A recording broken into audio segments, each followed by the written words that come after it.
নমস্কার বন্ধুরা, কেমন আছো তোমরা সবাই? আশা করছি সবাই খুব ভালো আছো। সকাল সকাল চলে এসেছি মা আর ছেলে মেলে তোমাদের সামনে। দেখো তোজসোনা এই মাত্র ঘুম থেকে উঠলো, আর আমার কিন্তু সব কাজ হয়ে গেছে। তাই এখন তো শুধু ওকেই টাইম দেবো আর তোমাদের সাথে আর কি সব কিছু শেয়ার করবো। তোমরা ভিডিওটা দেখতে থাকো। দেখো তোজোকে আমি এখন কোলে নিয়ে একটু আদর করে দিচ্ছি, তার কারণ বাচ্চারা ঘুম থেকে ওঠা মাত্রই তাদেরকে উঁচু গলায় কথা না বলে এভাবে কাছে জড়িয়ে নেওয়াটাই শ্রেয়। দেখো এখন তোজোকে নিয়ে এসছে একটু বাইরে, কারণ দুধ গরম করবো সেই জন্য। ও রান্নাঘরে আলুগুলো ওপরে তুলছিল, তারপর ওকে আবার ঘরের ভেতরে নিয়ে আসলাম। সকালেই আমি একটু হালকা জলটা গরম করে এভাবে সুতির একটা কাপড় নিয়ে জিভ দাঁত পরিষ্কার করে দিই, প্লাস মুখটাও পরিষ্কার করে দিই। তারপর তেল মালিশ করি। এখন যেহেতু গরমকাল পড়েছে তাই নারকেল তেলটাই মাখাচ্ছি। ওর মুখে একটু দাদের মতন কি বেরিয়ে গেছে, যার জন্য আমি একটা মলম ওর মুখে এইভাবে লাগিয়ে দিয়েছি। তো এখন ওকে বাইরে নিয়ে এসেছি খেলা করার জন্য। তো দেখো এখন মানে আমি যে দুপুরে রান্না করব সেই সবজিগুলো বের করে রেখেছিলাম, তো সেইগুলোতে হাত দিয়েছে। টমেটো ও আর কি চিবই, ঠিক আছে। তো টমেটোটাও নিয়েছে হাতে, আর পটলগুলোকে দেখো ছড়িয়ে দিচ্ছে। তো আর কি খেলা করছিল, আমার বেশ ভালোই লাগছিল। ওকে আমি ওর মতন ছেড়ে দিয়েছি, ও আর কি পুরো ঘরে এখন খেলা করে বেড়ায়। আর এদিকে আমি সমস্ত সবজিপাতি কেটে নিয়ে এই যে রান্না বসিয়ে দিয়েছি। ওদিকে তোজোর জন্য আর কি ব্রেকফাস্ট তৈরি হচ্ছে। মাঝখানেও আপেল সেদ্ধ খাবে, আপেলটাও সেদ্ধ করছি। তো দেখতেই পেলে ও আর কি আমার পেছনই ঘুরে বেড়ায় আর হচ্ছে রান্নাঘরেই খেলছিল। তারপর আমি আর কি দুদিকে রান্না বসিয়ে চলে এসেছিলাম তোজোর সাথে খেলা করতে। ওকে আপেল সেদ্ধ খাইয়ে দিয়েছি। এখন মানে ও যেন তো নিজেই চেয়ারের ওপরে উঠতে পারে, তো ওকে আর কি মানে চেয়ারে উঠিয়ে একটু খেলা করছিলাম। তারপর ও নিজে থেকে দোলনার ভেতরে ঢুকে বসেছিল, তো আমি বাড়তি কাজ সেরে নিয়েছিলাম। সেই ফাঁকে দোলনার ভেতরে খেলনাগুলো নিয়েই খেলছিল। তোজোকে তো স্নান করাবো, তাই জলটা গরম করে নিলাম। বেশি জল গরম হয়ে গেছিলো তাই মিশিয়ে দিয়েছি অল্প ঠান্ডা জল। তারপর ওকে স্নান টান করিয়ে খাওয়া দাওয়া করিয়ে ঘুম পাড়িয়ে দিয়েছি। এসেছে তোমাদের দাদাভাই, আমরাও আর কি খাওয়া দাওয়া করে সব কাজ কমপ্লিট। তো এখন একটা ফানি ভিডিও বানাবো। তোমরা তো আমার চ্যানেলে এই ভিডিওটা দেখেছো ডাইপার নিয়ে, তো তার পেছনে কতটা দেখো পরিশ্রম লাগে তোমাদেরকে দেখাচ্ছি। এই যে ডাইপারগুলো সব পরলাম, তারপর এক গ্লাস জল আনলাম, তো আর কি ফানি ভিডিওটা করেছি। ওই দুটা মাত্র ফানি ভিডিও করেছি। আর এদিকে দেখো তোজো উঠে গেছে, এখন বাজে 4টা। ওকে খাওয়া দাওয়া করিয়ে দিয়ে তারপর আবার একটা ভারী খাবার খাইয়েছিলাম 5:30টার দিকে। ও বাড়ি থেকে এখন ঘুরতে বেরোয় মিনিমাম 6টা 6:30, নইলে কিন্তু গরম থাকে খুব বাইরে। তো এখন ওকে খাইয়ে দিয়েছি, এখন বাজে 6টা। তো ওকে আর কি ওর বাবা নিয়ে যাবে। আর এই দিকে আর কি ওর বাবা সন্ধেবেলাতে নিয়ে এসেছিল মোমো, হ্যাঁ ফ্রাই মোমো নিয়ে এসেছিল, আর সাথে নিয়ে এসেছিল বার্গার। সন্ধেবেলা হলে এই সমস্ত জিনিস খেতে খুব ভালো লাগে বলো, তো আমি এইসব খেতে কিন্তু খুব পছন্দ করি। আর এই যে সাথে ঝুড়ি ভাজাও এনেছিল। তো বন্ধুরা আমরা ওই রুমটাতে থাকতাম, ঠিক আছে। মাঝখানে একটা দরজা আছে আর এদিকে একটা রুম আছে। তো এই রুমে কিন্তু আমরা থাকতাম না। তো এই রুমের বাকি জিনিসপত্র থাকতো, একদম ছড়িয়ে ছিটিয়ে জামা কাপড় থাকতো, কিন্তু এই গরমের জন্য আমরা এই রুমকে আসবো, যার জন্য এই যে দেখো পরিষ্কার পরিচ্ছন্ন করা চলছে। আমি সকালে কিন্তু অনেক জামা কাপড় কেচেছি আজকে, এগুলো বাকি আছে, ঠিক আছে। তো হচ্ছে এগুলো কাচবো কালকে। তো তোমার দাদাভাই পরিষ্কার করছে, এই রুমটা কালার হবে, কারণ দেখতে পাচ্ছ জল ধরে গেছে দেওয়ালগুলোতে। তারপরে কিন্তু আমরা এই রুমকে চলে আসবো। ওই ঘরে কার্নিসে যা যা ছিল সবকিছু এই ঘরে আর কি কার্নিসে রাখা হলো। ওই ঘরটা পুরো ফাঁকা, গরম করে ওই পাশের রুমটাতে যেটাতে আমরা থাকতাম। তা সেই কারণে এই রুমে আসবো। এই রুমের অবস্থায় দেখতেই পাচ্ছ কতটা খারাপ, তার আগে আরও খারাপ ছিল। তোমার দাদাভাই সব ঠিকঠাক করেছে, আর আমিও ওকে হেল্প করেছি সকালের দিকে অনেক। তারপরে ও আর কি বাড়তি কাজগুলো করেছে, যেহেতু কার্নিসের ভারী ভারী জিনিস আমি নামাতে পারবো না, তাই নিচে যা যা নোংরা ছিল আমি সকালবেলায় সেই সমস্ত গুছিয়েছিলাম। সন্ধেবেলায় এই যে ও কাজে লেগেছে। তো আর কি রুমটা ঠিকঠাকভাবে পরিষ্কার করে নিয়ে আমাদের যে রুমে থাকতাম সেই রুমে ফ্যানটা খুলে আর কি ওই রুমে লাগাবে। আর এই যে দেখো আমরা যে রুমে থাকতাম সেই রুমে আর কি বাড়তি জিনিসগুলো সব শিফট করছে আর কি, যা যা এই কার্নিসে ছিল। তা তোজোতে পেছন পেছন ঘুরবে আমরা কাজ করলে। দেখতেই পাচ্ছ দুটো রুমের অবস্থা কিন্তু এখন অনেক খারাপ। যে কোনো জিনিস ঠিকঠাক করতে গেলে কিন্তু বাড়ির অবস্থা অনেকটাই খারাপ হয়ে যায়, অনেক খাটাখাটনি হয়। আমাদের তো মিনিমাম 4 দিন 5 দিনের মতো খাটাখাটনি হয়েছে। তো দেখো এই রুমে যে মানে পর্দাগুলো ছিল, তারপরে হচ্ছে যে ওয়ালপেপারগুলো ছিল, সেগুলো সব ছাড়িয়ে দিচ্ছি। আমি বললাম আমি সব ছাড়িয়ে দাও, আর যেমন রং ছিল তেমনি থাকুক, পরে না হয় রং করে নেব।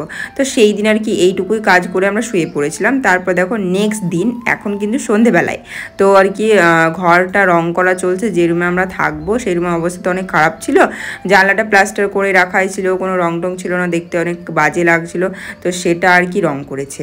এবারে সেই দিন আর কোনো ভিডিও করিনি, সোজা চলে আসছি নেক্সট ডে। দেখো আমি সকালবেলায় কত এত কাপড় কেচেছি, মানে দেখতে পাচ্ছ পুরো তার ভর্তি এখনও অবধি কাপড় আছে, এক বালতি, সেগুলো মিলবো। প্লাস এই যে তোমার দাদাভাই জামা কাপড়গুলোতে ধুলো বসে গেছিলো, ডিউটি যেতে হবে, তো সেই জন্য আমি সমস্ত জামা কাপড় আর কি যে ভিজিয়ে দিচ্ছি, এক সেট রেখে দিয়েছি, তো বাড়তি সব কেচে দিচ্ছি। এখনও অনেক জামা কাপড় আছে কাচতে, পুরো হালত খারাপ আমার। ঠিক আছে, তো এই দেখো আমার জামা কাপড়গুলো ভিজিয়ে নিয়ে আমি আর কি হাতটা ধুয়ে নিলাম। ওইদিকে তোজো দেখো সাব জলে হাতটা চোবাচ্ছে, মানে কি বলবো, ঠান্ডা লেগে যাবে তখন আমাকেই ঝেলতে হবে। আর কথা শোনে না ছেলেটা, এত বদমাইশ কি বলবো।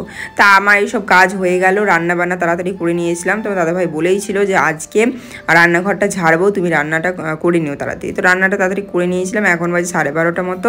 ও আর কি রান্নাঘরের কাজে লেগেছে। রান্নাঘরের উপরে যা যা জিনিসপত্র ছিল, প্লাস্টিক, কৌটো কাটা যা ছিল সব নামিয়ে দিয়েছে, এগুলো সব বিক্রি করে দেবো কিংবা বাইরে রেখে দিয়েছি, ফেলে দিব।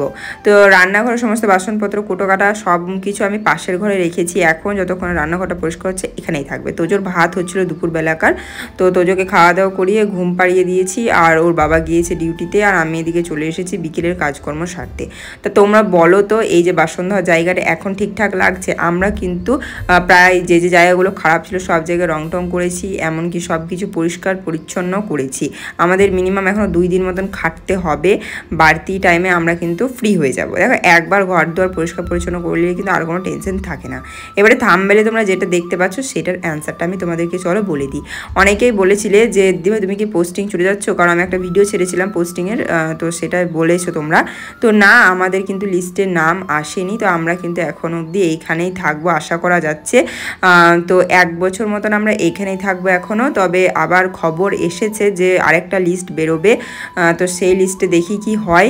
ঠিক আছে, ভগবানের কাছে এটাই চাইছি যে সেকেন্ড লিস্ট যেটা বেরোবে সেটাতে যেন নাম না থাকে। তো দেখা যাক কি হচ্ছে। তবে এইবারেকার লিস্টে কিন্তু নাম নেই, সেই জন্য বলতে পারছি 1 বছর এখনও থাকবো। তবে সেকেন্ড লিস্ট বেরোবে, তো সেটাতে দেখা যাক যে কি হচ্ছে। যা হবে সব কিছু শেয়ার করবো তোমাদের সাথে একের পর এক। ঠিক আছে, তো এই যে দেখো আমি সমস্ত বাসনপত্র ধুয়ে নিয়ে বারান্দাটা ধুয়ে নিলাম। আর এই যে আমি এখন ঝাড়ু দিয়ে নিচ্ছি। তোমার দাদাভাই এগুলো পরিষ্কার করেছিল সব ঝাড়াঝাড়ি করে, কিন্তু দেখো মেয়ে ছেলের কাজ আর ছেলের কাজের মধ্যে তফাৎ আছে, তাই না? তো এই যে দেখো আমি আর কি সমস্ত কিছু ঝাড়ু দিয়ে পরিষ্কার করে নিচ্ছি। আজকে বিকেলবেলাতে পুরোপুরি সকালবেলাকার মতন কাজ করেছি।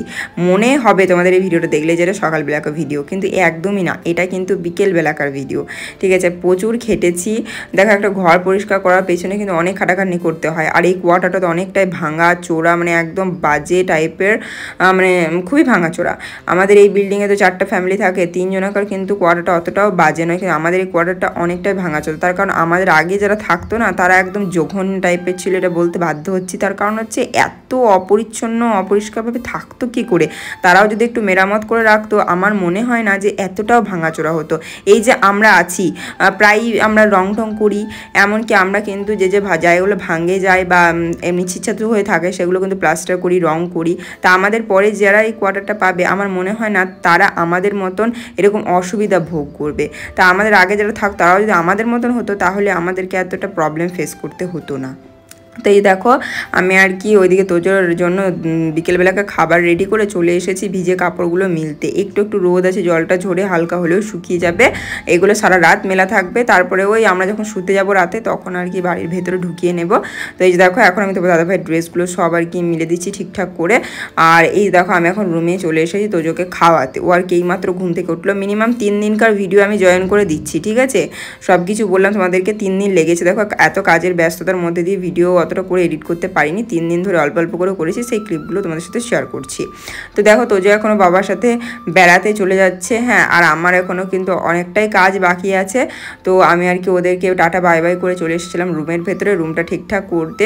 তোজো এই রুমে এসে কিন্তু অনেকটাই হ্যাপি, এত লাফালাফি করছে। ওর আবার আনন্দে ঘুম আসছিল না, সেই কি কষ্ট, মানে ঘুম পাড়াচ্ছি অনেক কষ্টে। এই দেখো তোমার দাদাভাই স্ট্রিক্টলিভাবে আমাকে বলে দিয়েছে যে ওই রুমে থাকাকালীন এই রুমে তুমি জামাগুলো যেরকম ছড়িয়ে ছিটিয়ে রাখতে, আর কিন্তু কোনো রুমে ছড়িয়ে ছিটিয়ে রাখা যাবে না। সঙ্গে সঙ্গে কাপড় আনবে বিকেলের মধ্যে বা সন্ধ্যের মধ্যে, কিন্তু সেইগুলো গুছিয়ে ভালোভাবে এই তাকগুলোতে রেখে দেবে। আর যেন কোনো ঘর নোংরা না হয়, ভালোভাবে জামা কাপড় গুছিয়ে গুছিয়ে আলাদা আলাদাভাবে রাখবে, যাতে একে অপরকে ভালোভাবে খোঁজা যায়। তোমার আমার তোজোর একসাথে রাখবে না, যেন এর জামা ওর খুঁজতে না হয়, একে একে যেন পেয়ে যায়। ঠিক আছে ঠিক আছে। তো আর কি সব কিছু গুছিয়ে নিলাম। এইদিকে আমি এখন ফ্রেশ হয়ে চলে এসেছি। সমস্ত কাজকর্ম করার পর সেই ড্রেস পরে থাকতে আর ভালো লাগে না, কারণ সন্ধে দিব, তো আমাকে এমনি তো ড্রেস ছাড়তে হতো, তাই ভাবলাম চলো আমি আর কি ড্রেসটা চেঞ্জ করে এই যে চুল টুল বেঁধে নিয়ে মুখে লাগিয়ে সিঁদুর লাগিয়ে আর কি রেডি হয়ে নিয়েছি। তো এখন এসেছি ফ্রিজে দেখতে মাংসটা ঠিকঠাক আছে কিনা। সকালবেলা এনেছিল, সকালবেলা আমি বললাম রান্না করব না, রাতে রান্না করব, তো আর দেখলাম ঠিকই আছে। তা দেখো আমি এখন সন্ধ্যা আরতি করতে চলে এসেছি।